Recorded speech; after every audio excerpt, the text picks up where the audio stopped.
कई सालों पहले की बात है। एक गांव में युधिष्ठिर नाम का एक कुम्हार रहता था।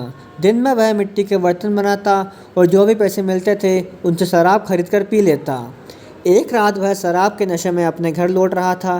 वह इतना नशे में था कि ठीक से चल भी नहीं पा रहा था। अचानक उसका पैर लड़खड़ा गया और वह जमीन पर गिर पड़ा।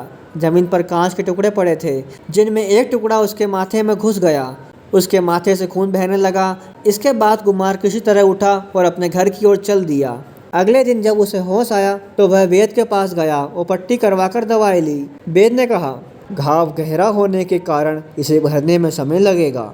पूरा भर जाने के बाद इस घाव का निशान नहीं जाएगा। इसके बाद कई दिन बीत गए। अचानक उसके गांव में सूखा पड़ गया। सभी लोग गांव छोड़कर जाने लगे।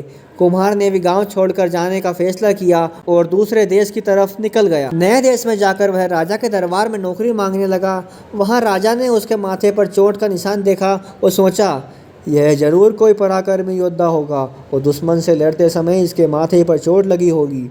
यह सोचकर राजा ने उसे अपने दरबार में एक खास जगह दे दी और उस पर विशेष ध्यान देने लगे। यह देखकर राजा के दरबार में मौजूद राजकुमार, सेनापति और अन्य मंत्री उससे जलने लगे। ऐसा कई दिनों तक चलता रहा। एक दिन शत्रुओं ने राजा के महल पर हमला कर दिया। राजा ने अपनी पूरी सेना को युद्ध के लिए तैयार किया। उसने युधिष्ठिर को भी युद्ध में जाने के लिए कहा। युधिष्ठिर जब युद्ध भूमि की तरफ जा रहा था तो राजा ने उससे पूछा कि तुम्हारे माथे पर किस युद्ध में चोट लगी। इस पर कुमार ने सोचा कि अब वह राजा का भरोसा जीत चुका है। अब अगर वह राजा को सच बता देगा तो कोई समस्या नहीं होगी। यह सोचकर उसने राजा से कहा, राजन, मैं कोई योद्धा नहीं हूँ, मैं तो एक साधारण सा कुम्हार हूँ।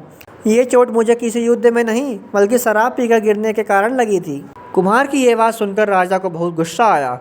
उसने कहा, तुमने मेरा विश्वास तोड़ा है और मुझे छल कर दरबार में इतना ऊंचा पद पाया। निकल जाओ मेरे राज्य से। कुम्हार ने राजा से बहुत मन्नत की। उसने कहा, राजन, अगर मुझे मौका मिले तो मैं आपके लिए युद्ध में प्राण भी दे दूंगा। राजा ने कहा, तुम चाहे जितने भी वीर और पराक्रमी हो, लेकिन तुम सूरवीरों के कुल से नहीं हो।